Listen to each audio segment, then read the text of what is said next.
Calling to order the second and final budget hearing for fiscal year 2024-2025 for Tuesday, September 24th, 2024. The meeting is called to order at 7 o'clock p.m. We've already had a moment of silent meditation. We've already had the Pledge of Allegiance. Madam Clerk, may I please have a roll call, please?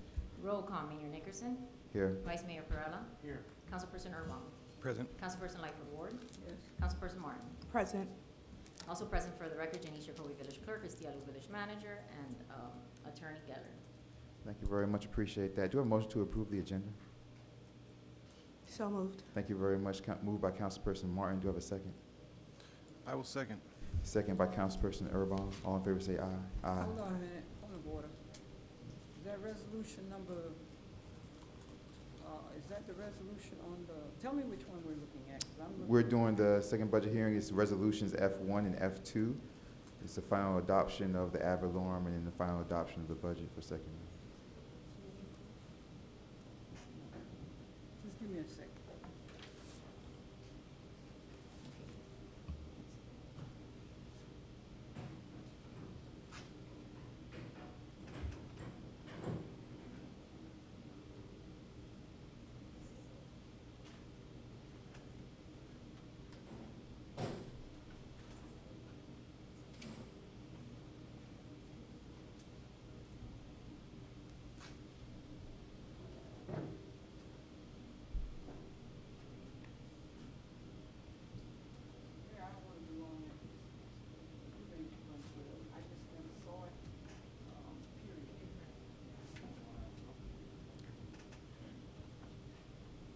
All right. Do I have a motion to approve or I have the motion, do I have all in favor say aye?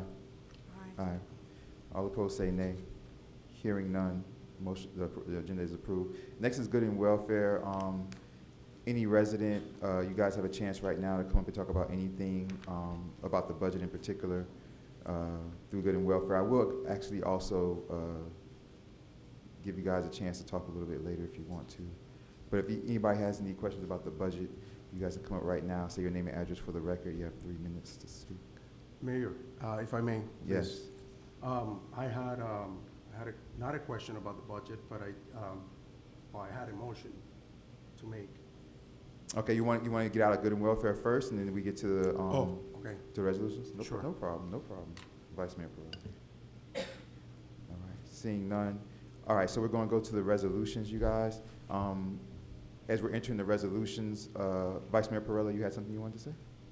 Yes, looking at the budget, the final budget, I noticed the CFO actually included the lines that were requested for vacation, PTO, and all of that. So my motion will actually be to instruct the manager, to instruct the CFO to include the actuals, the year-to-date vacation time, overtime, PTO, and sick days for the clerk and the village manager.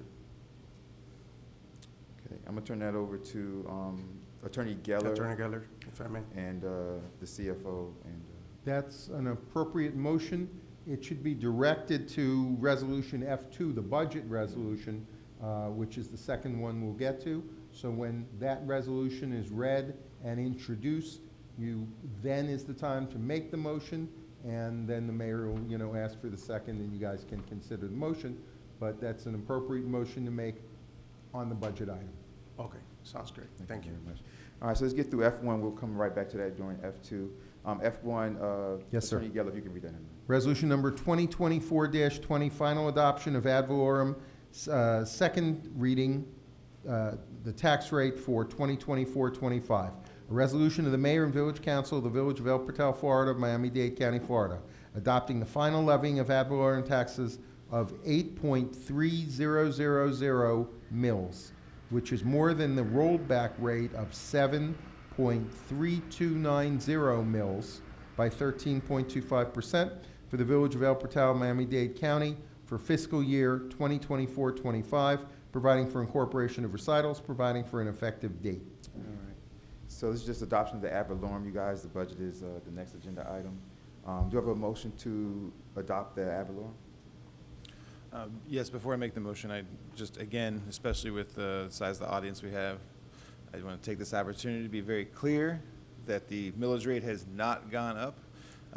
The language that was just used in terms of beyond the rollback rate and things of this nature, the 8.3 is what it has been for many years, what it continues to be. The overall tax rate on property in the village is not increasing. That's all I want to say, and I will make the motion. Absolutely. Thank you very much, Councilperson Urban. We have not raised taxes, we never have. Do I have a second? Second. Second, who was that? Multiple seconds. Multiple, Martin. Councilperson Martin was the second. Do I have any questions for anyone out there in the audience about the Mayor, you millage do have rate? to formally open it as a public hearing. You have to gavel it. So 7:06, do I have any questions from anybody from the audience about the millage rate? We have the budget in the next agenda item, guys. Closing For the public record, hea- the public hearing Public is hearing was opened by the open, mayor. was closed at 7:06 again. We do have a motion, we do have a second. Do I have any last questions or comments from the council? Yes, Councilperson Lightfoot Ward. the budget, everybody knows what the budget is? Raise your hand if you know what the budget is. Okay, I'm gonna tell you what it is. The budget is for $4,877,215 for the fiscal year 24-25. I've had enough phone calls to ask me, what in the world does a village have to do with $4,871,215 for fiscal year? Because you all pay your taxes, because we have professionals that know how to manage this type of thing. I have other questions, but I want to know if anybody even concerned, even looked at it. When I came on the council, we didn't have close to this at all. So we must be doing a real good job keeping up our financial wherewithal in this village. Notwithstanding, we're gonna get into some other stuff in a few minutes, and then we're gonna see how you feel about it. All right? Because we do study to show ourselves approved. What's going on? And to me, this budget's gonna pass tonight, but that's not the end of the story. Thank you very much, Councilperson Lightfoot Ward. Do I have any other questions or comments from the council? Hearing none, Madam Clerk, may I please have a roll call, please? Roll call. Councilperson Lightfoot Ward.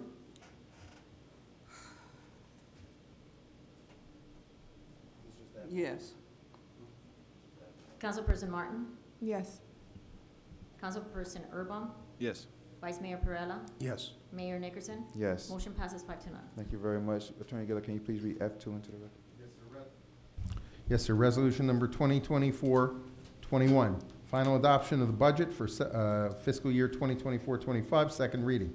A resolution of the Mayor and Village Council of the Village of El Portal, Florida, of Miami-Dade County, Florida, adopting and approving the annual operating budget of $4,877,215 for fiscal year 2024-25, providing for incorporation of recitals, providing for an effective date. Vice Mayor, this would be the time for your motion. Perfect. Thank you, Mr. Gerler. Well, you already heard the motion. Let me say that again. The motion is to instruct the manager, to instruct the CFO to include the actuals, year-to-date, vacation, overtime, PTO, and sick days for the village clerk and the manager, village manager. Yeah, let's hear from the CEO. For the record, Mayor, let CFO. me just say that in reference to the motion, this is not amending the budget in any way because the No. numbers are the same numbers. They're all there. So this is what we would call directory. It's asking that this information be broken down and displayed in a somewhat different fashion than it is now to fill in what the Vice Mayor has referred to as those actual numbers. And that's appropriate for the council to direct so that it's apparent when you look at it, such as was discussed. But I want to be clear, it is not an amendment to the budget because no numbers are changing. But let me ask a question though, Attorney Geller, and CFO Taubenfeld, you can answer this also if you want. As far as the breakdown of the salary, yes, but if we're talking about PTO, that's not part of the actual salary. So that would be adding, so let's say if the PTO is 5,000, that's adding to the budget, money that's not in the budget currently, correct? No, sir, it's not changing the budget. the numbers that are being allocated are the same numbers that are being allocated without the change. There is no change in the amount of money that's being put into the budget. There's no change into the amount of money that the village pays.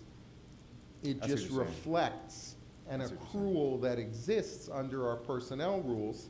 So it's appropriate to ask that that be displayed so you know kind of what is owed if it ever came to that, but you're not changing the amount of money coming in, and you're not changing the amount of money going out. It doesn't change the salary. It doesn't change anything, so that's why it's not a budget amendment. It's just asking for certain information that already exists to be displayed in a fashion that it's more readable. I understand what you're saying. If we were talking about, though, having those numbers, if we're trying to pass the final budget hearing now, if we're talking about adding those numbers, is it just to this current year budget, then it doesn't change, as you're saying. But if we're talking about projecting those numbers to next year, then it's going to change what's in the budget right now. It really doesn't, because you're already, by contract, those are two contract employees. They both have contracts with the village.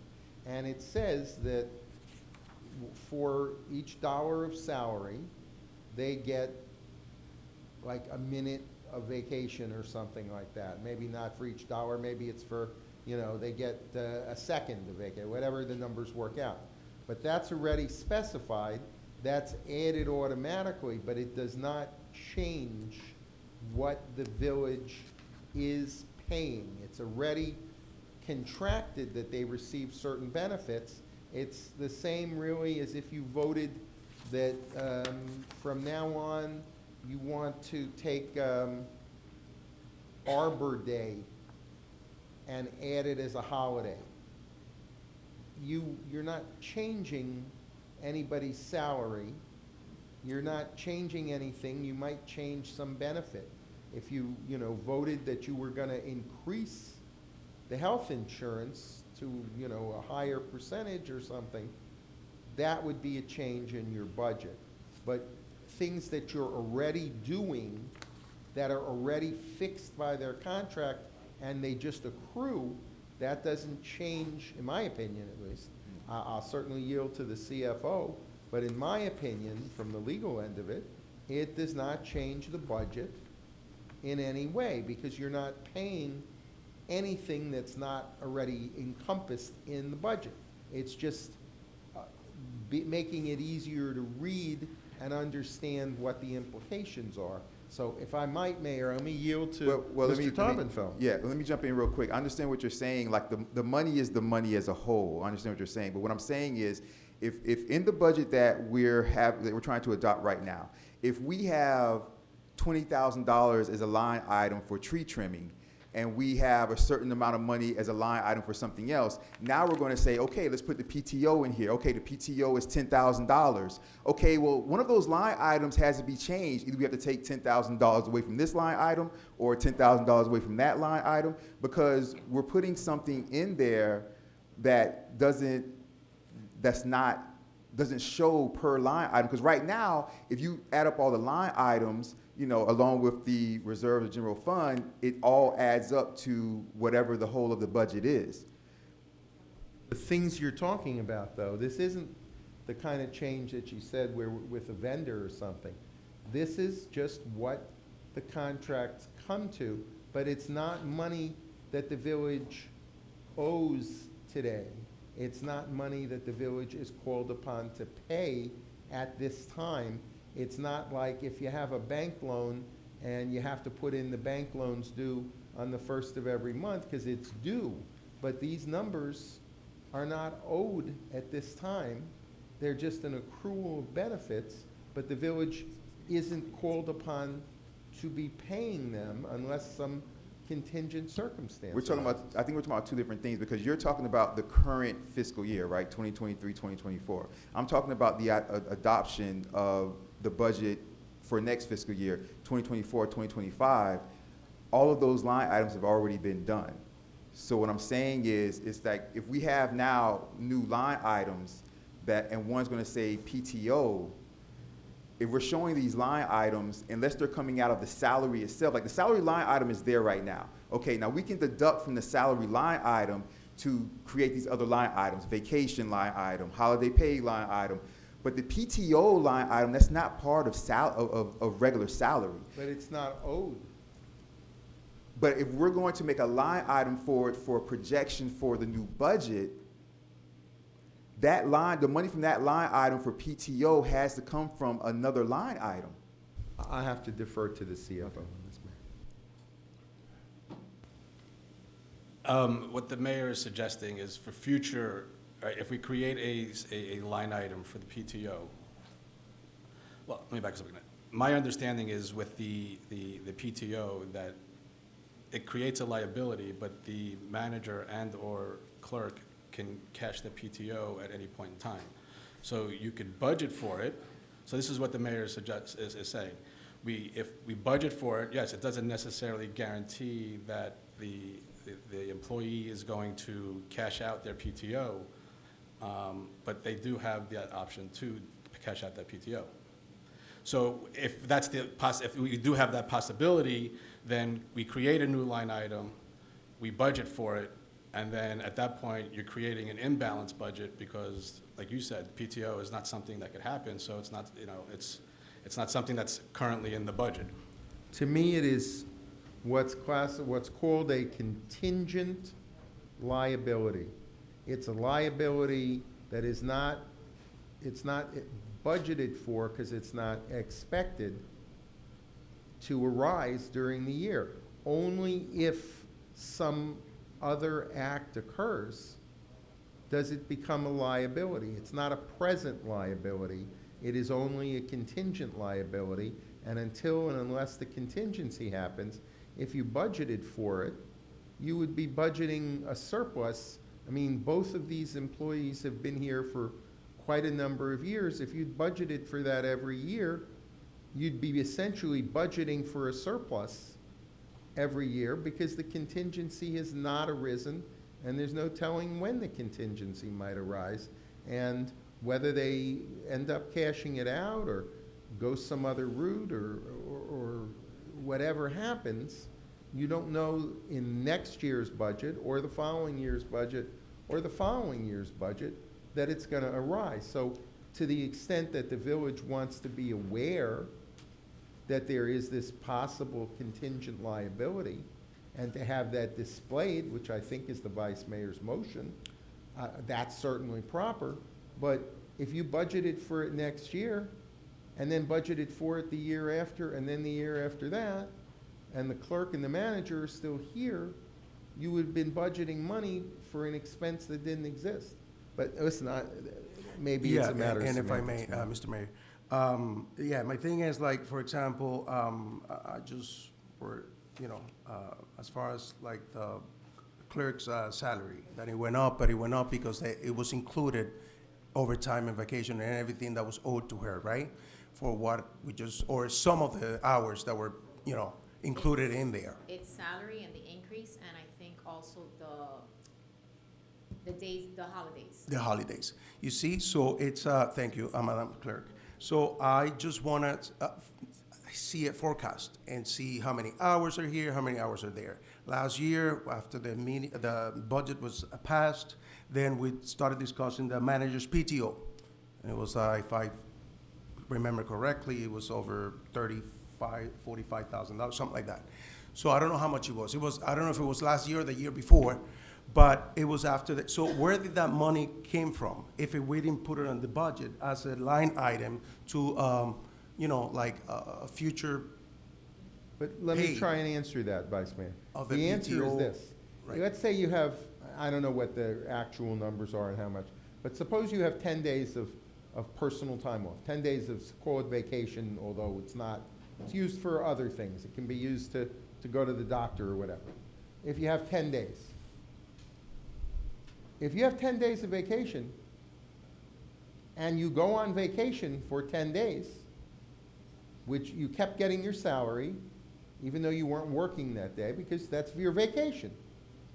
And if you use it, at the end of the year, it doesn't get cashed out. And at the end of the year, it doesn't get carried over neither. You just had 10 days of PTO and you used it. And there is no additional cost of any kind to the village because you just took your vacation. So maybe you will cash some of it out at the end of the year, or maybe you'll carry it over for a year, another year, another year, another year, but if you use your vacation, there's no cost because you just get to have those days off. So that's why I say it's a contingent liability that may never arise. And if you want to keep track of how much the accrual might be in case somebody left, that's a perfectly logical thing to ask, but it won't change your, if somebody just used their vacation, it won't change your budget next year by a nickel. And if I may add, just, that's the point that I was going to make. It's the fact that, the assumption that the attorney's making is that the sick and the vacation time are being used, right? If they are being used, what the attorney suggested is correct. There's no effect whatsoever. It's when they're not, if it's not being used. And, it's not being used. So that's where the issue arises. Yeah, so, I mean, I'm not against the line items per se, the transparency. I just want to make sure we're doing it the right way. I just want to make sure that, we don't have an imbalanced budget moving forward, and that all the line items equal out to what the budget is as a whole. And so I just want to make sure we're doing that, because if not, then we're going to run into other problems later on with an imbalanced budget. That's all. All right, so we have a motion from Vice Mayor Perrella. Did we get a second on your motion, Vice Mayor Perrella? Did we get a motion in a second? I'll second. Okay, so who was the motion by? Vice Mayor Perrella did the motion, and then the second was Councilperson Erbaum. Correct. Before we get to the resolution itself, let's vote on this motion, Madam Clerk. Roll call. The motion is to instruct the village manager, to instruct the CFO to include the actuals year-to-date vacation time, overtime, PTO, and sick days for the village clerk and manager.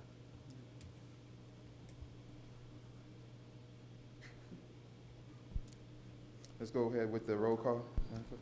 Roll call. Councilperson Martin. Yes. Councilperson Lightfoot Ward. Yes. Councilperson Erbaum. Yes. Vice Mayor Perrella. Yes. Mayor Nickerson. Yes. Motion passes 5-0. All right, thank you very much. And we've read the resolution to the record. Do we have any comments or questions about the budget as a whole from the council? The annual second hearing you talking about? For the final adoption of the second reading? I do have some comments. I've had as much as I can tolerate from the village citizenry. First of all, they got to see some of the information too. And we're a little bitty city. They complained about salary increases. They complained about the village is not manned every day. They complained about where are you all? Did you say you could work from home? The two people that's at the front desk, I had to go and find out for myself. They're always at the front desk. But there's a lot of contention in terms of what we pay, what we are paid, and the projections of pay. When you see the variances in the budget, you wonder to yourself, are we doing the right thing? The salary of the staff is open to the public. You should know what your taxpayers' monies are doing. And I dare say that those that did ask for the information said, what? You're making what? In a city that's less than 2,700?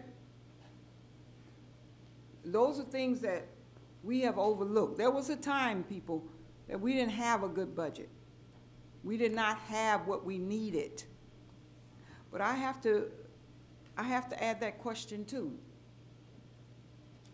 Why are we doing executive pay in a little bitty city that sidewalks, streets, and roadways are still in need of repair? Why are we adopting a budget, total cost, so you all that didn't get a copy of it? Village Council proposed $3,778,365 from the general fund revenue. You all don't know that we have the whole thing. Why do we still have potholes? Why do we still have no sidewalks where we need it? Why don't we have good drainage? But yet we are giving forth a lot of money. Nothing wrong with our staff. They didn't all come in knowing what they want to do, but all these years they've learned. That's not the whole point. The point is we need to look at this differently. I got bombarded, Mr. Mayor, with complaints about what they were able to see.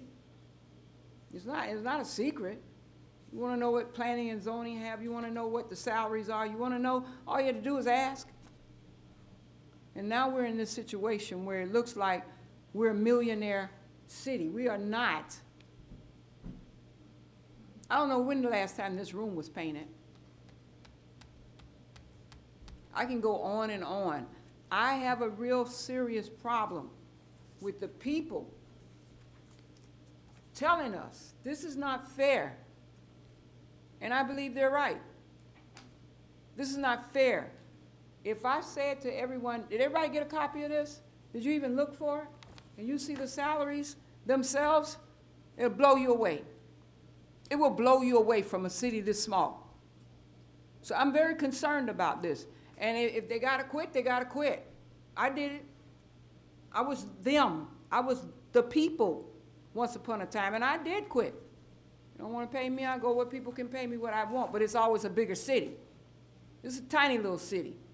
And I still don't have streets, I still don't have sidewalks. My compadre here, she doesn't have sidewalks. And yet we can sit here and give out variants of raises that far exceed what we do here in the city. And I still say this room needs painting. I'll still tell you we don't have enough parking space. I can still tell you there are things in this village that people need. And we're not talking about giving away free food, which is what we do every now and then. We get free food and we open it up to the public. We're not talking about that. I'm talking about people having a tax rate. We're not seeing much improvements, but we're seeing a lot of improvement with salaries to our small staff. And I'm not beating up on that. I'm just making it real for everybody. And the realness is we can't be doing 15%, 20%, 30% increases or variances of budget information. That's my, if I had my druthers, I'd vote everything no. Let's look at this again. But since we are at the stage where we have to have the budget after a certain time, ladies and gentlemen, I appreciate the full quality of you all and those of you that called to say, hey, this is ridiculous. I appreciate that much. But keep an eye. Keep coming. Maybe we'll get something that all of us can have. Because we didn't get a raise. We didn't get if we did, it was a penny's raise, $260-some-odd to be on this council. So I'm not talking about us. It's $260-some-odd, right? That's what it is. That's what we get, each one of us. But you see what's in this budget. You see what the staff is getting paid. Exception is the attorney. So think about that. And please, please continue to come to the council and have it filled out, just like it is today. Because you didn't get a chance, because you probably didn't know. The fiscal annual is not a private zone. It is a public taxpayer's money. You could have asked for a fiscal year 2025 annual budget second hearing. You could have asked for that. Keep that in mind. Thank you, Mayor. Yes, I'm upset. Yes, I'm not satisfied. No, I am not satisfied. But the day is the day. Thank you all. Whose items are you talking about in particular? Whose salaries are you referring to? If I gave this thing out to everybody today, you go, what? For real? But they didn't have that benefit. So from now on, the public needs to know what we voting on, because this is real money. I came in a place where they didn't have anything. They didn't even know how to do anything. Then Attorney Geller comes along and says, you can't do that. You shouldn't be doing that. Then we get a manager who told us from the start she wasn't no city manager's attorney. But she learned quick. She learned quick. But it still does not justify some of these numbers in here when half our people are now elderly and they can't hardly sustain themselves. What did we give back to the taxes, to the taxpayers? And don't tell me about this free food. Don't tell me about that. Tell me about how they get the, you've heard them. Everybody over here probably has heard. I can't pay my water bill today. I can't pay my electric bill. I can't. I'm retired now. And we're sitting here with over $1 million worth of revenue in a city that's what, 2,600? At best? Okay, so you didn't even know it was that tiny. I'm through. Whose salaries are you referring to? It doesn't matter which one, who won. Anybody that reads this will see just what everything is in here. Everybody would see it. When I saw it, I was totally appalled. But the phone calls, oh my God. I don't know how they saw this information when I thought it was just ours, but it is public knowledge. You want to know what the budget is next year? Ask for it. Ask for it, so you don't have to worry, are we doing the right thing? You can question, is this the right thing? Thank you, Mayor. So, well, not yet. I do have a comment I'm gonna close whenever that rolls around. Yeah, well, go ahead, Councilperson. Oh, Yeah. okay.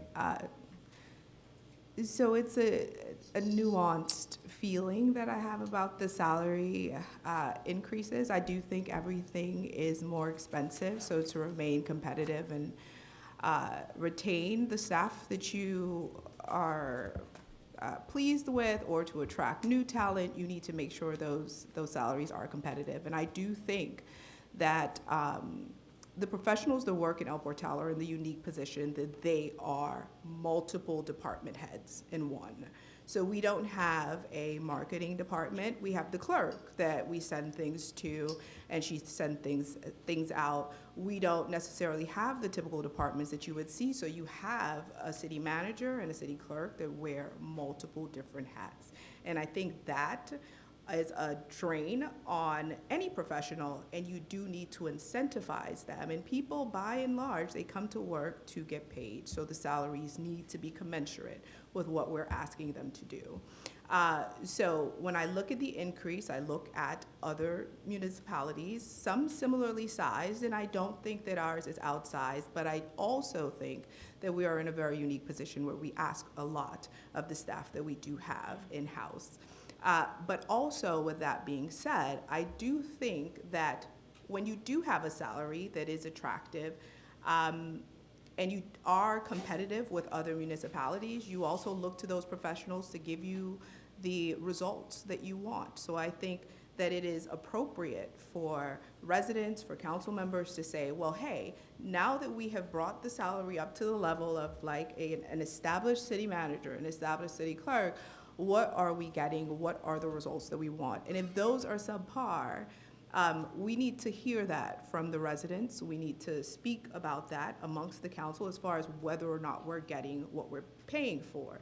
It is no secret that I believe that legal services is one of the areas that we are getting much less than we are paying for. And although that expenditure remains the same, I feel that the quality we receive continues to be subpar.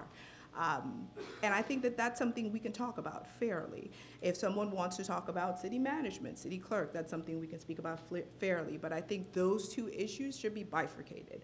We do need to pay people enough to keep talented people and attract talent. In addition to that, we need to evaluate that talent fairly. So I'm fine with the budget, but I do believe that some of the efforts that were started last budget cycle, where we were going to effectively evaluate and discuss the performance or lack thereof in certain departments, I think that is the conversation that we need to keen in on at this point. The right staff will get you all of the results that you seek. Social programming, a better run city, a better experience for the residents when they come into our city hall. If we have the right staff, they can do it. We need to talk about who we have and if that's what we need for where we see the village going. So that's my comment on the budget. Thank you very much. I appreciate that. Councilperson Martin, well said. I'll wait because I know that I'll get into when we get into the meeting, I guess. But I can break down the potholes where we filled potholes this year. I can break down our plans for street repair. I can break down how street repair, when we did the study for it in 2019 for the streets of El Portal, it was $21 million, Madam Manager. Was it 2.1 or 21? $2.1 million. That's why I was asking what salaries we're particularly referring to, for the simple fact that from whatever salaries we're referring to, I was going to look at, how much those salaries are compared to how much it would take to, fix our particular streets, and then we'd be able to see. That being said, when it comes to sidewalks, there's a lot into it. There's a lot into it when it comes to code dealing with the sidewalks, and our code isn't written correctly. Because in our code, it says for sidewalks that the residents should be the ones to fix the sidewalks if they're broken. I don't believe that that should be what it is. So that's something that I think that should be addressed.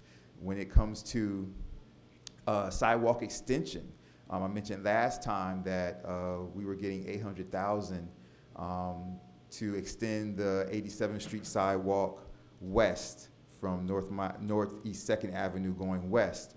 And then it was pulled in the last minute from Congresswoman Frederica Wilson. When it comes to other street repair, we have the plans. Myself and Madam Manager, we have the plans. As a matter of fact, we have the areas that we already have kind of been discussing to where we're going to attack first. We know that Sherwood Forest, for example, has terrible streets. We know there's other streets in El Portal that are terrible. So there's a lot with past money also that has to do with that, that's coming in. So there's a lot to that. We can get to that another time. I know I don't want our residents to be here for a long time because I know they're waiting for the next meeting. But if I knew what particular salaries we're talking about, then I can address how, those particular salaries or the reduction of those particular salaries can, how much percentage-wise they would lead into correcting or repairing what streets. So, that being said, I'm going to close this and open the public hearing to the public, you guys. Anybody has anything they want to say in the public, any questions or comments about the budget, now is your chance to come up. First and last name for the record, 3 minutes is how much you have. But I always extend it for you guys. 7:38.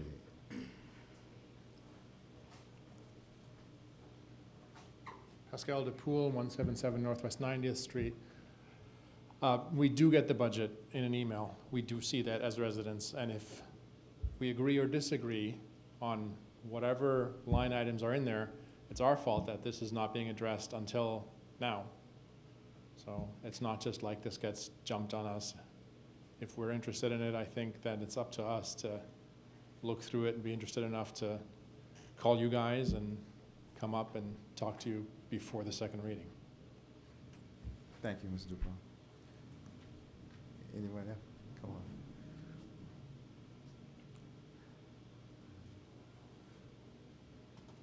on. Janice Koch, 25 Northwest 89th Street.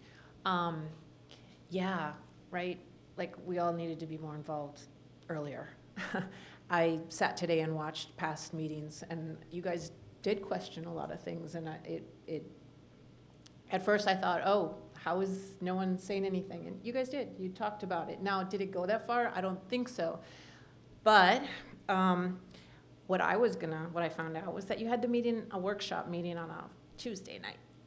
And I was wondering if those could be back on Saturdays, because Saturdays, I don't know, the weekend is a little bit easier for me. I don't know about other people, but it used to be on Saturdays, and I think maybe, I don't know for sure if there were more people who attended.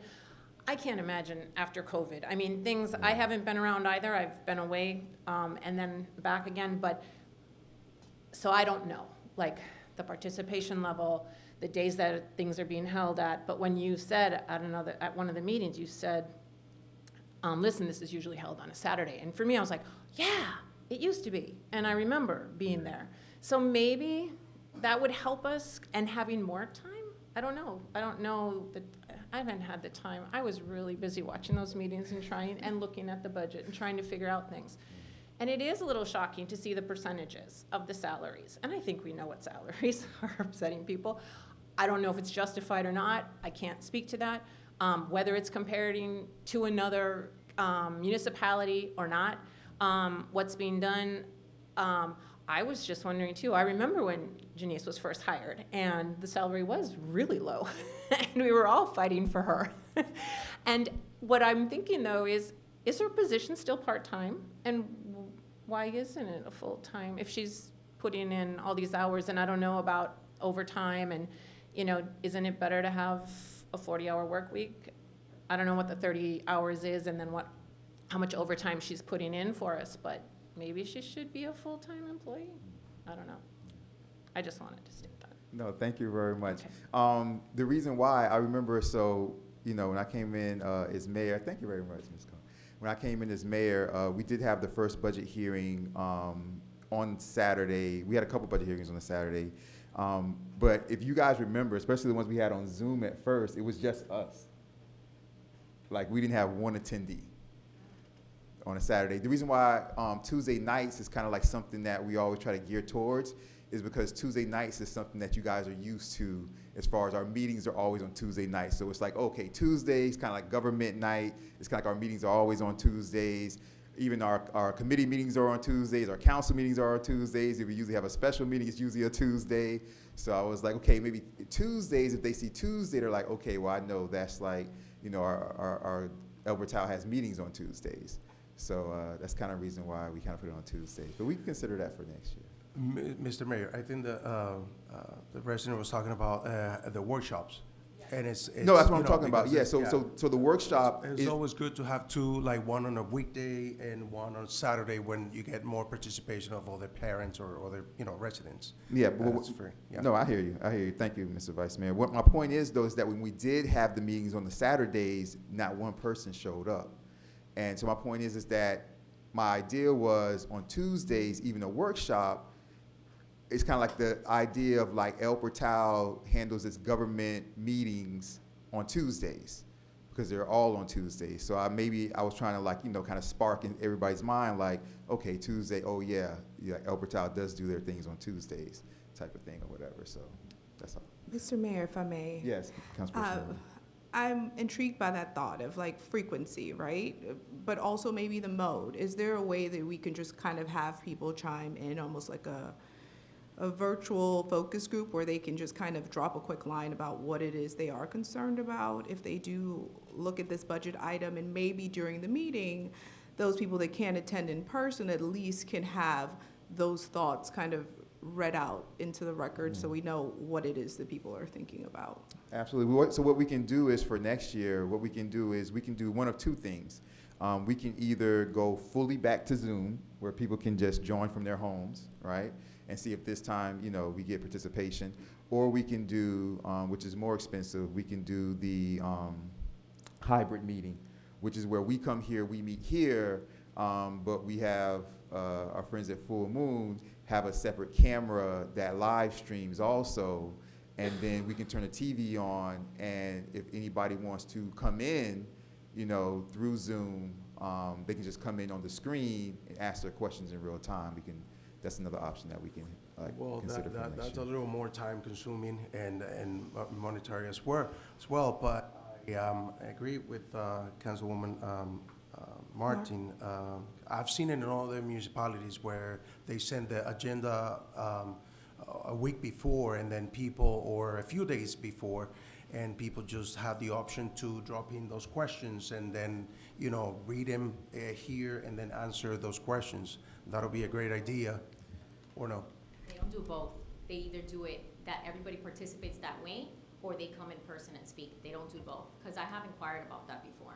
The Miami residents Yeah, dropping yes. questions So they come, they drop online? the questions, and then, but they don't do both. So the resident, once they speak on that topic and on that question, they don't come to this meeting. and No, talk about right. it again. Once they submit the question, that's their question, and that's it. Yeah. Yes. Mhm. Yeah, but my idea is, so, somebody might have a question prior to the meeting starting, but once they hear us speak, they might get another question. Or once they hear us speak, they might say, oh, they answered my question. Okay, I don't need to ask. So that's why I think more in real time is more the way to do it.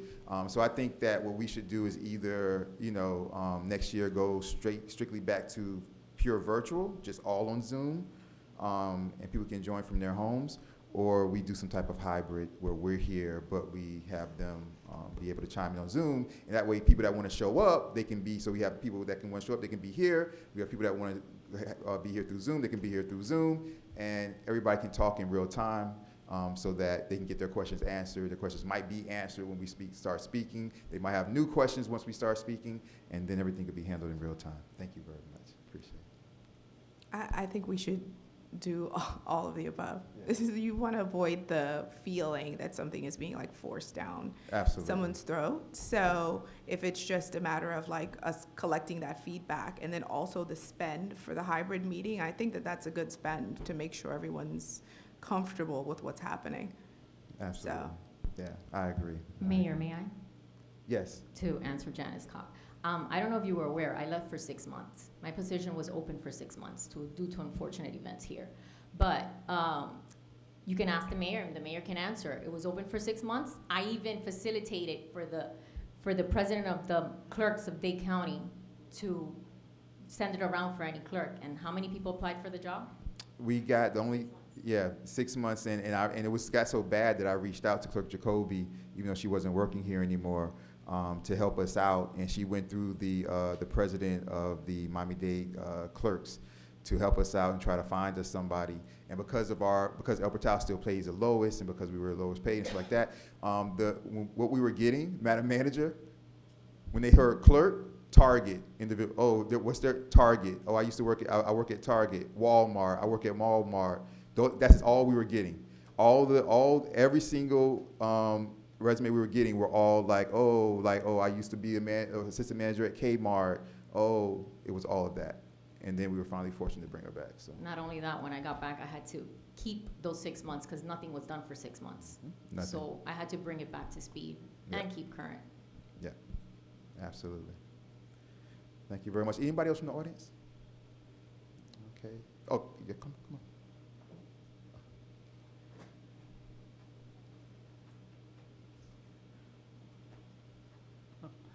Charles Winters, 377 Northeast 85th Street.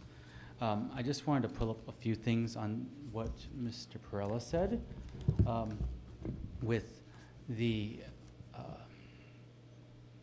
budget and having clear view of what was going on.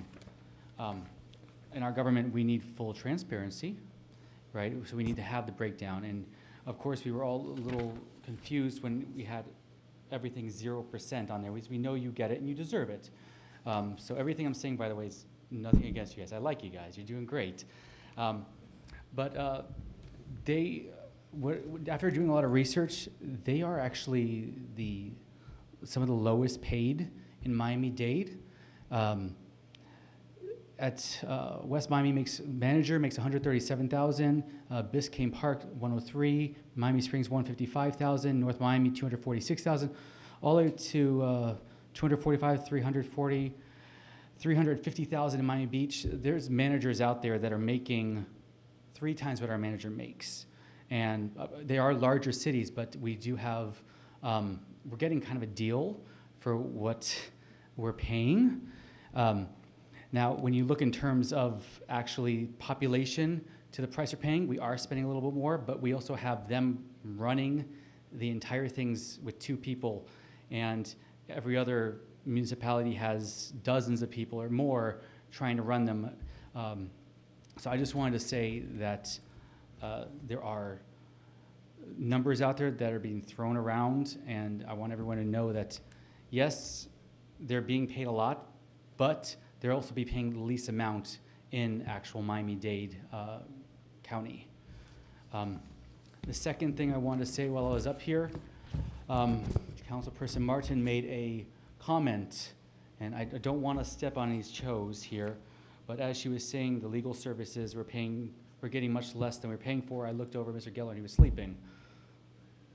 Got to stay awake for the meetings. All right? All right, that's it. Thank you. Thank you very much, Mr. Winters. I appreciate that.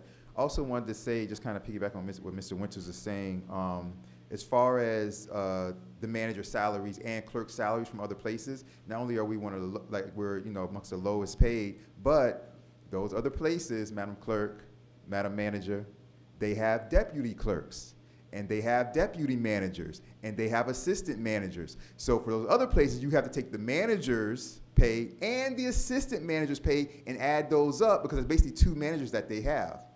I see you, my brother. So we have Kivas Kane, Commissioner, and he's been here. He's been waiting for the regular meeting to start because your budget meeting is currently going on right now, correct?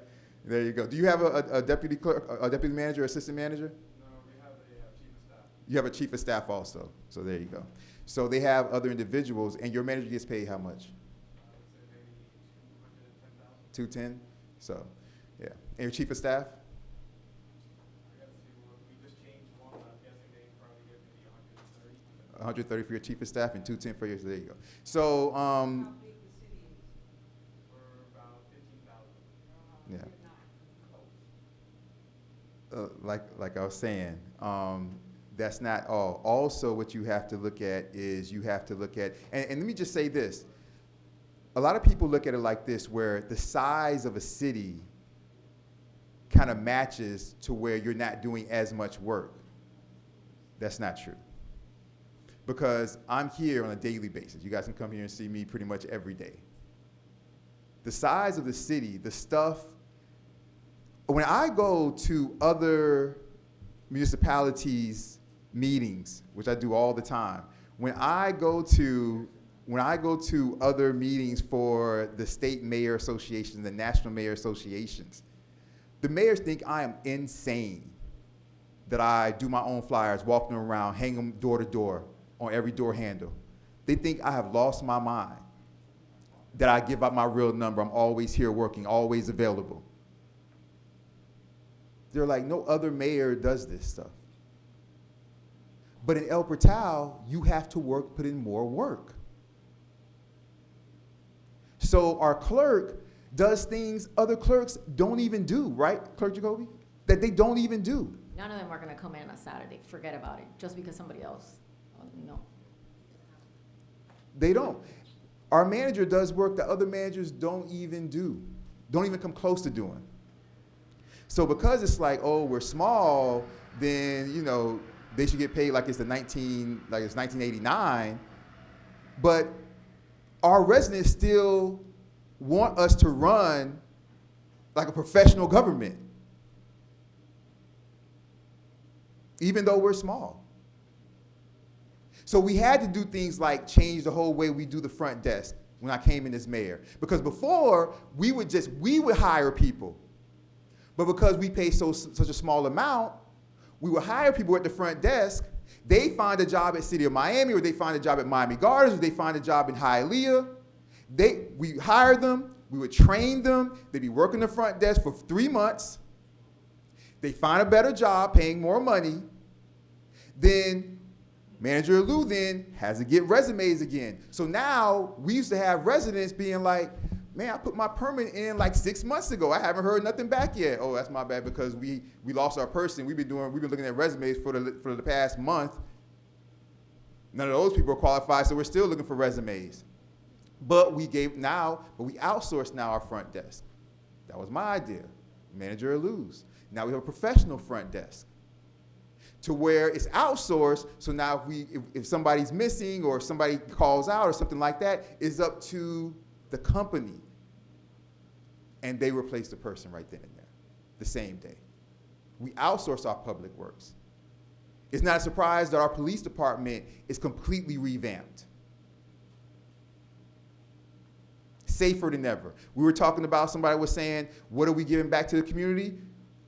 We are safer than ever before. We used to have one police officer at nighttime for decades until I became mayor.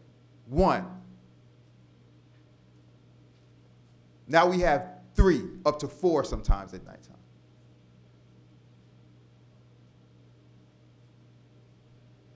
Most of the stuff you see from the police department, it wasn't taxpayer dollars.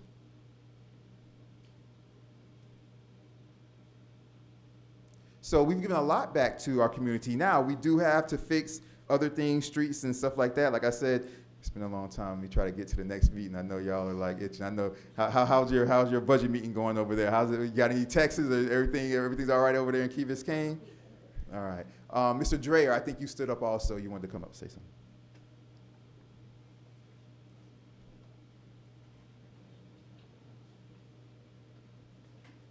Hi, my name is Werner Dreyer, 486 Northeast 87th Street.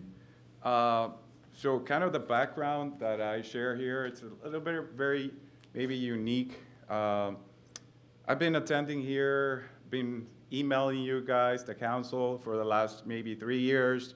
I'm probably one of the ones that I can raise my hand, and I am definitely concerned on the % increase on salary. And this is not just our budget, but for this year. It has been going on from 2021. I have here the percentages, the 2022, 23, 24. While I believe in fair increases, right, which when I was part of the council, I did fight for the fair increase for that position that was not being given. But I think it's fair and fair, no?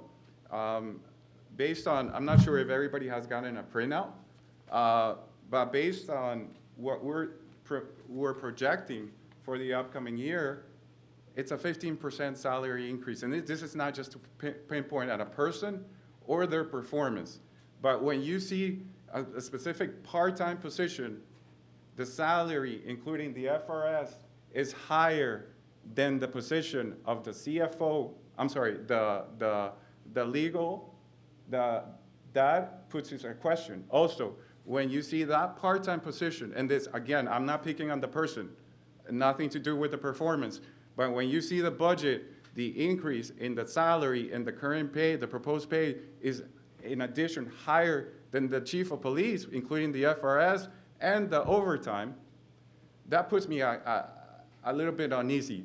So my motion here is that, and I would like for one of the council members, if somebody can bring up this motion, and I've reached out to you guys. I even reached out to you, Council Martin. I was here in the first budget, the second budget.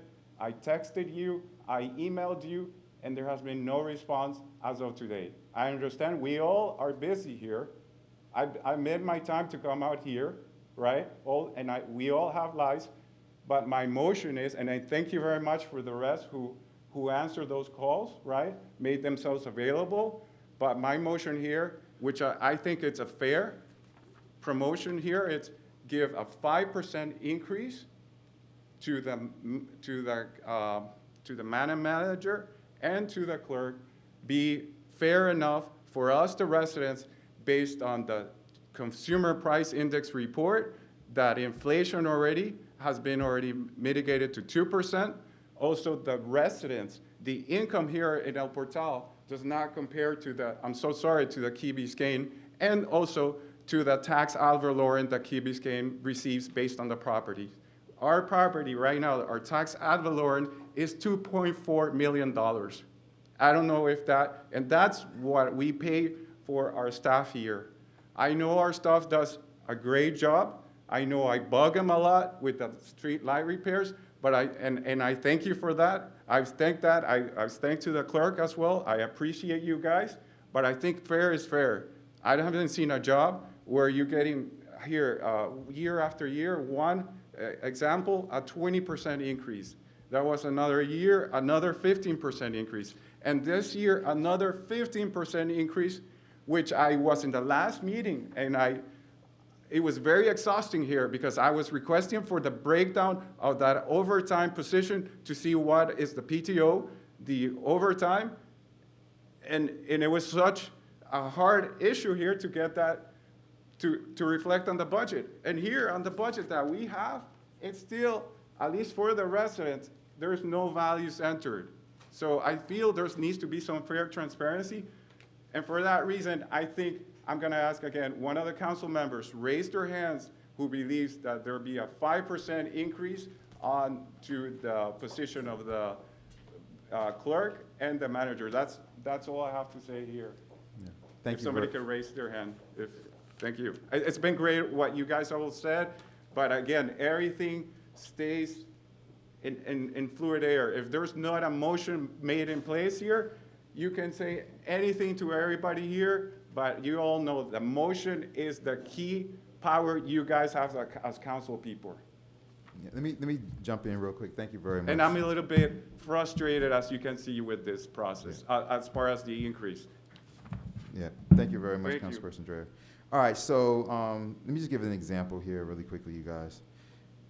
So right here, I have part of the clerk's contract, and I think this may be where the situation is for what people are discussing. Because I think under the impression that was given before from Councilperson Lightfoot Ward is that we're just deciding to give people raises at a certain percentage or something like that.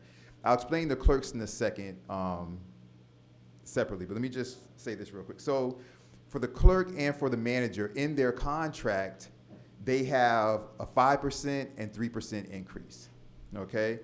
The manager has the 5% merit, 3% COLA. The clerk's is reversed. The clerk has the 5% COLA, 3% merit. Let me just give an example, straight from the clerk's contract. And this may be where the issue lies, you guys. Should the council fail to annually evaluate the clerk's performance, this is kind of speaking to you, Councilperson Martin. Yeah. Should the council fail to annually evaluate the clerk's performance within the 2 months prior to September of each year, it shall be interpreted to mean that the council is satisfied with her performance. Immediately thereafter, the clerk shall be given the merit increase at the beginning of October 1st. Now, I take that on myself. I already gave myself a calendar to where we'll have her evaluated next year way prior to September 1st. But that's in the contract. And that's for her merit increase. Now, her COLA, your cost of living, you get automatically. And her COLA is 5%. So she's going to get 5% off top. And in her contracts, maybe the contract's the problem that you guys have. So don't think like, oh, you guys are just giving this stuff. Why are you giving 8%? This is from these individuals' contracts, you guys. These contracts are legally binding. You're right. So maybe the contracts need to be the things that we look at in the next fiscal year. So don't think that we're just giving people money. No. Why the 15%, or the almost 15% for the clerk this year? It's bad, but in a way it's good. You know why? Because this is what I say when I look at the budget. Because the clerk is part-time, because she gets overtime, because there's holiday pay, we weren't budgeting that in other years. So then when I started to look at it with the CFO, I said, well, the budget that we're budgeting her for this upcoming fiscal year, it's not going to be the actual. So if we're talking about transparency, let's at least write down actually what she's making per year. Because if we write the salary, but don't include the projected overtime that she gets every year, and don't include the projected holiday pay that she gets every year, well, then every year you guys think that salary looks much better than it really is, because at the end of the day, we're still having to take from the general fund or wherever, or another line item in her budget for the overtime, for the holiday pay. So I said, okay, well, let's just show everything then. And that's why the large jump, because it's the most transparent that her budget is. Right? So that jump won't be there next year, a 15% jump, because now at least we're up to par where these are the actual numbers. Now, if the second part of the conversation is, you know, you all don't want those actual numbers, then you want to maybe like readjust this or look at this or look at that, but we also have the contract. So that's another thing to look at. But what I always wanted to show in El Portal was exactly what things were. Remember, I came in with a crazy financial situation, if y'all remember, that I had to fix. So, all right? And that's what it is. So there's conversations moving forward about contracts maybe, about other things maybe. But understand the reason why we gave them this time is because for two reasons. Contractually, we had to. And the second reason was because we were showing the actuals of what it was. Okay. Anybody else? Mayor, may I? Yes. I hear a lot the word part-time being thrown out. And it's unfair for somebody who I speak to and it's called me at midnight. No other municipality is gonna have any resident call them and ask them questions about what goes on. I'm open. I'm always open. You can call me any day, anytime. I'm here, I'm around, I help the front, I do. So part-time is unrealistic. I just don't bill for hours. And people never leave money on the table, but I've left money on the table. I think it's unfair. Thank you, Clerk Jacoby. Is there anybody else from the audience? You guys? Mr. Mayor, Yes, Councilperson Lightfoot. if we sat down with everybody and they looked at this budget, and they looked at last year's budget, and they looked at the budget before, nobody would be able to dispute that the village hasn't been fair since the day I moved here in 1991. Nobody can dispute that. But what they can dispute is what we haven't done for the village. What they can dispute is the time that we've given people off and able to work at home. There's a lot to look at, but a little bitty city like this, who doesn't have even a third of the equivalency of residential property, such as sidewalks and a lot of other things. You can't tell me, people, if you didn't see this budget, you don't know what I'm talking about. But if you saw this budget and you see what the percentages are in terms of the variances, you'll be sitting there saying, I don't even get this, and I've worked 20 years. There's nothing wrong with the professionalism of the staff. What is wrong with where my concern is? Say with everything. That's why we live in America. Say whatever you want. But the reality is, at the end of the day, have we taken care of Village Hall? Have we provided for the streets and roads and sidewalks? Have we kept our promise when people are ill and we know they're sick and able to help them get to where they need to be? Or are we a council of people just sitting up here every 2 times a month and not concerned about where everybody else is in this village?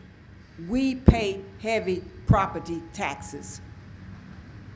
We pay, I can't even talk about what the salaries are. I can't minimize people like that.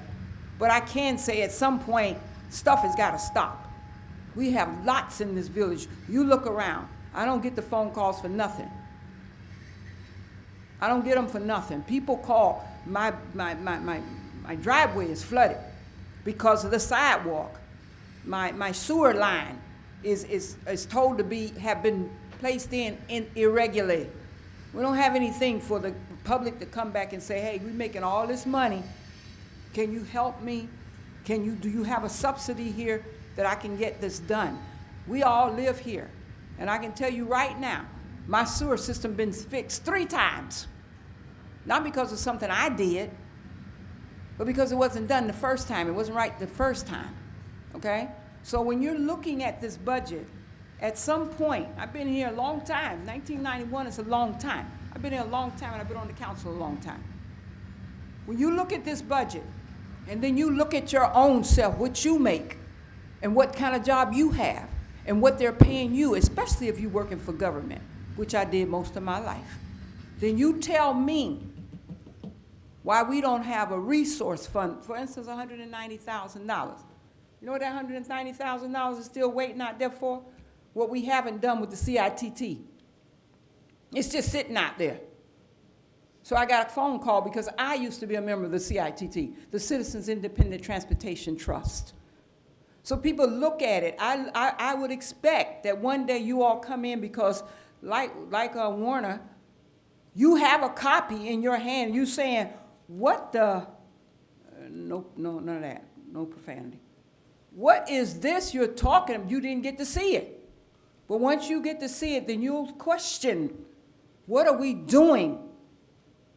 If the clerk, the manager, the attorney want to resign, that's up to them.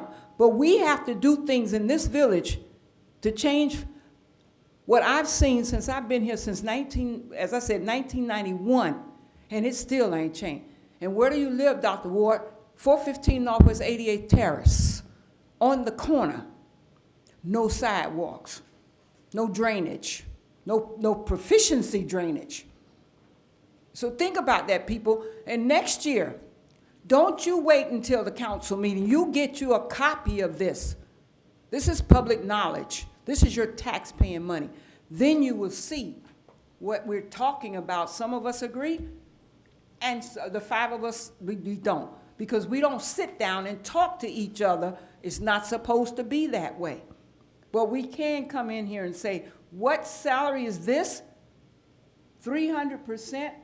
For promotional activity, that's the variance? If you saw it in writing, you sit here and say, what? And how much of it have we given back to the city? And don't tell me about no merry-go-round. Don't tell me about no thing that you do on, what's that, when the bus runs through the neighborhoods? Halloween, I don't know which one it is. Don't tell me about that little bit of stuff. Tell me about how we're keeping the infrastructure. Tell me why this room is not painted. Tell me why the floor itself hasn't been cleaned. Tell me why it took time for us to get that desk, that nice desk that they now have in the area, because we were thinking about stuff. Tell me why we don't have a better parking situation around here. Tell me that. Then you will see your money as opposed to your money going to salaries. You will see what we're doing, and that's why they're getting the salaries. I rest, Mr. Mayor, we can move forward. Can I say something? I saw it, I didn't think about it, the residents called me, and I had to look at it in a different way. And I agree. We got to be more transparent in terms of you all coming and getting a copy of what you see so that you won't have to sit there and think, we must be a rich city. No, we're an elderly city, very much so an elderly city. And these are the people that I'm most concerned about in terms of taxes and whatnot. I'm 71 years old. I started when I was 50-ish. Look at me now. Can I say something? Go ahead, Councilor. This will be so quick. No I problem. think what we have here is an expectation problem that is easily cured. We can't just look historically back at previous budget cycles and see how much the manager was paid. What we need to do is look out.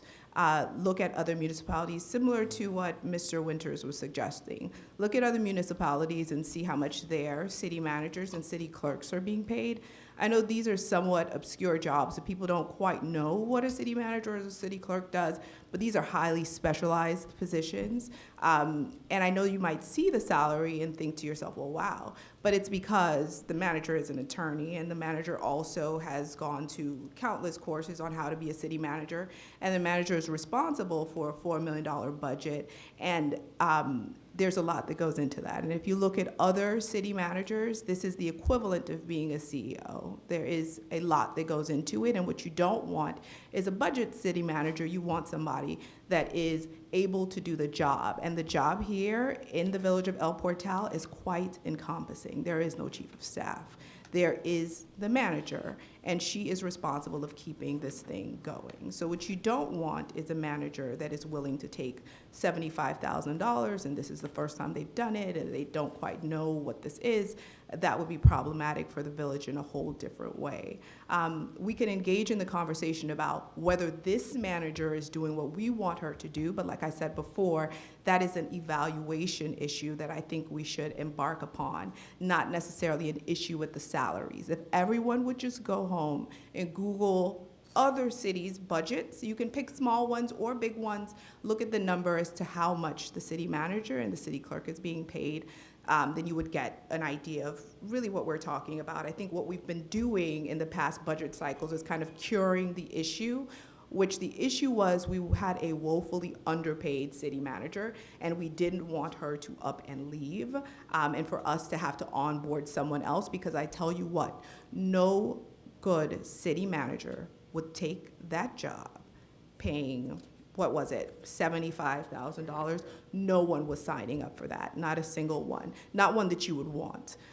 So the end of what I'm trying to say is, a lot of the things we say that we want are definitely manager-driven in this village of El Portal. The manager is going to have to look into those programs, organize how we're fixing the streets, talk about how we're managing staff at the front desk, all of those things. You cannot want more from your city manager and pay them less. The question is this the right city manager? Is this the right village clerk? The question is not whether or not we are just kind of throwing money at them, because it's easily verifiable, and you can do it yourself, to just go and look at other budgets and see that we are at the low end of this spectrum, even when we consider the size. This is not just, the city manager is not a position you just stumble into. It is highly specialized. The city clerk has a lot of responsibilities, and when we hear clerk, it is a misnomer. She's doing a lot of things to make sure that we stay compliant and we can do what we need to do. Things that we don't understand. I'm an attorney as well. I used to be a chief of staff. I'm telling you, there is nobody that is going to sign up for these types of positions and doing it in this environment at the salary we had them at before. We are curing an issue for you that you are going to have if one of these pivotal positions leaves, and we are going to have to try to recruit someone at that salary level. Listen to what the clerk said about the 6-month period where no one was signing up. This is fact.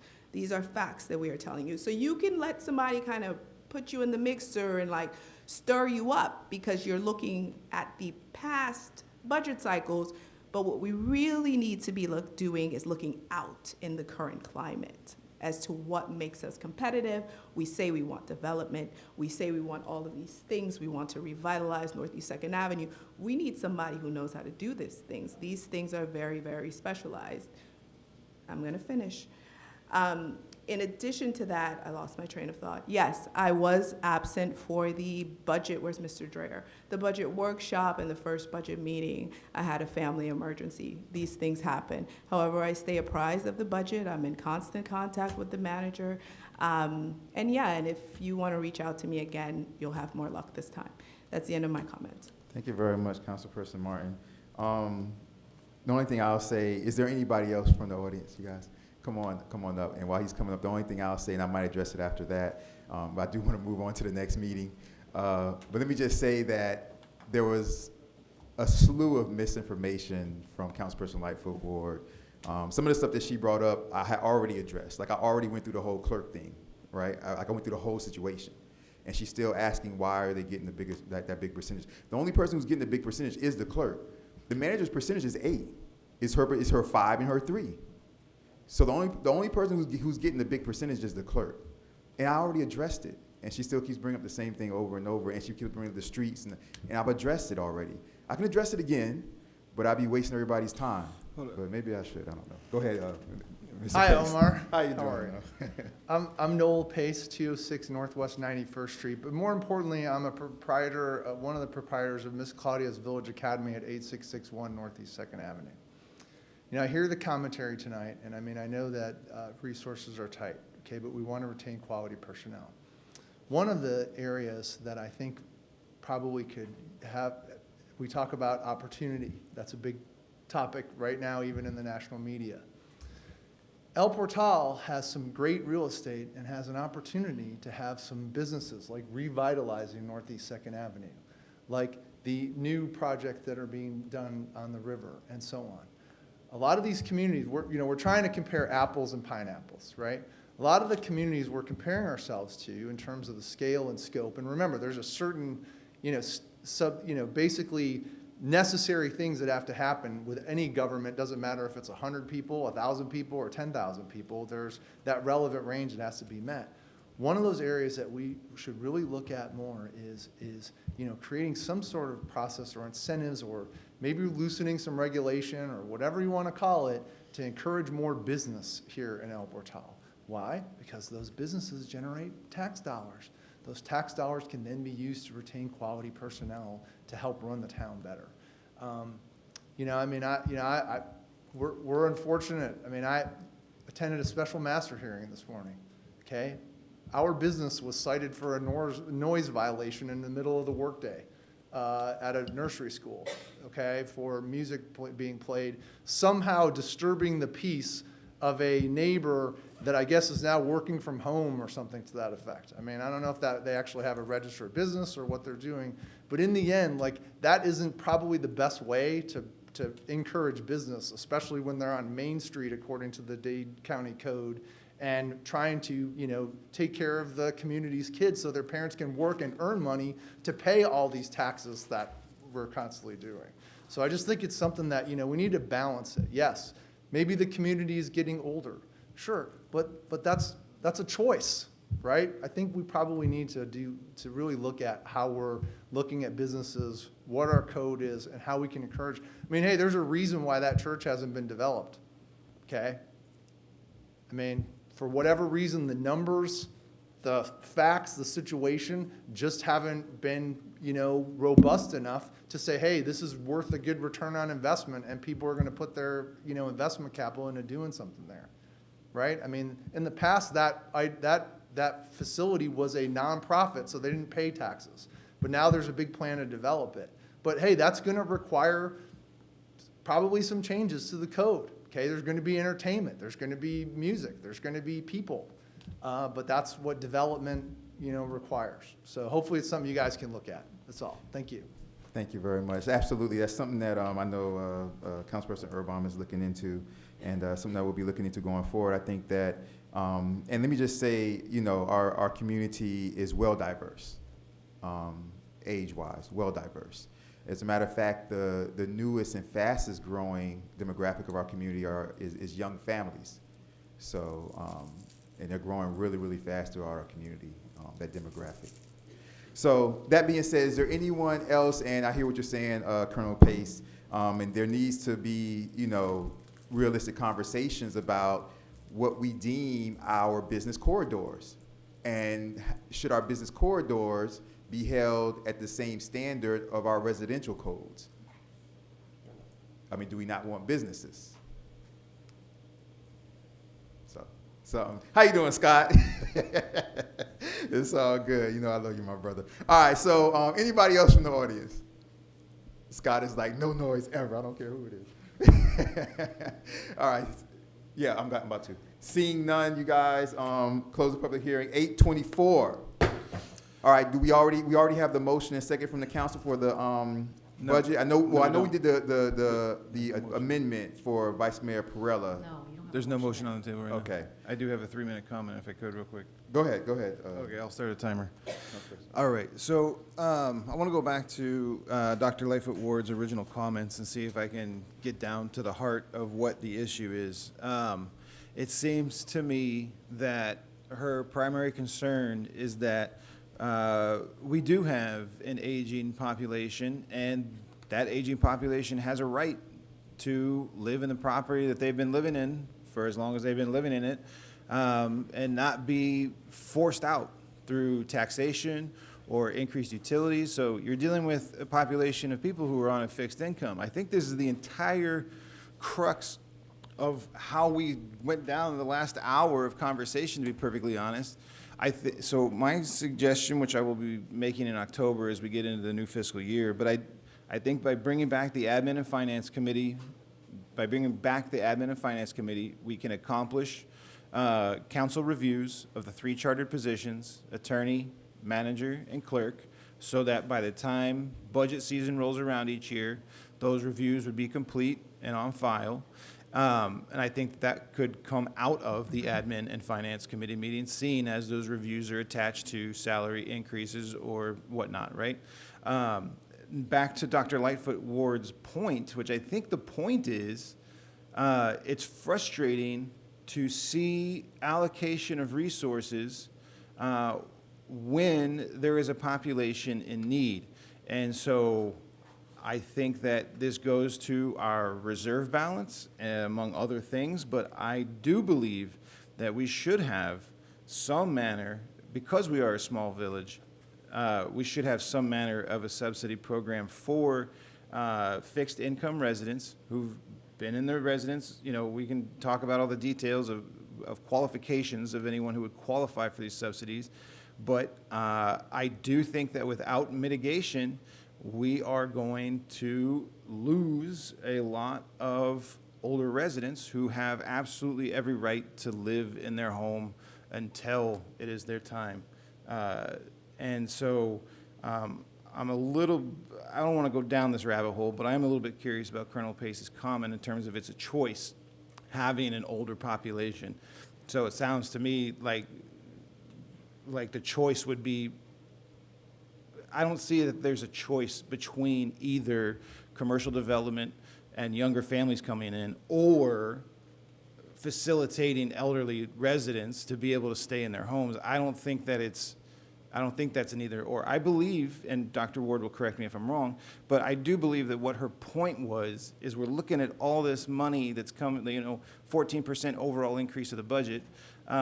Where is anything to help specifically our elderly residents on fixed incomes stay in their homes? I think it's a dignity issue that Dr. Ward is getting to. I think that it is a cultural and societal issue of it is a choice. We have a choice. We do have the ability to allow our aging residents to stay in the village and live with dignity all the way to the end. Dr. Ward will correct me if I'm off base here.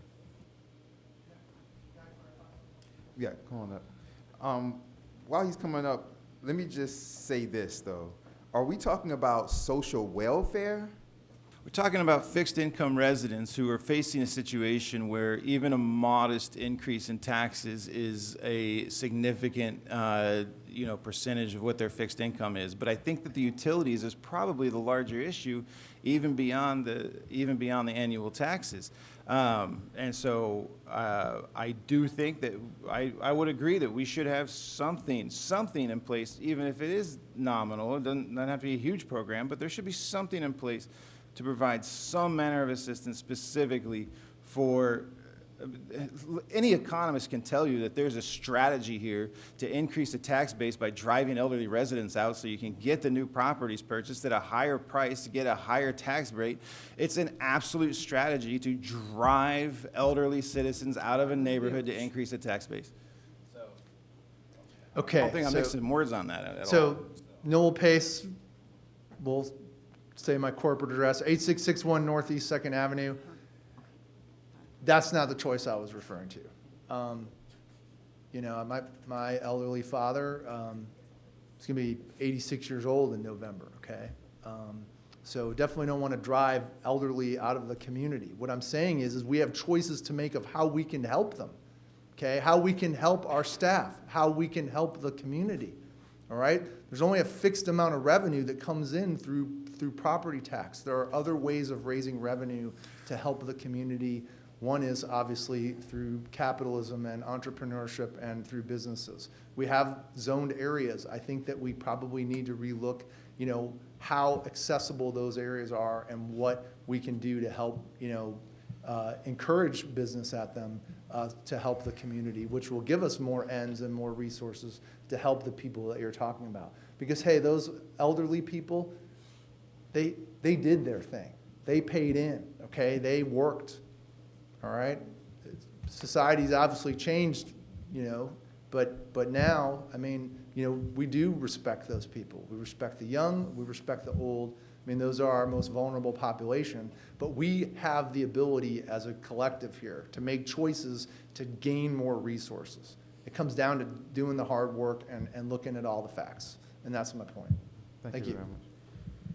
All right. I hear you, Councilperson Erba. I have some pushback, but I'll save that for another time. We can debate this another time. I think that there's different ways of looking at what are you doing for your community, right? There's the way of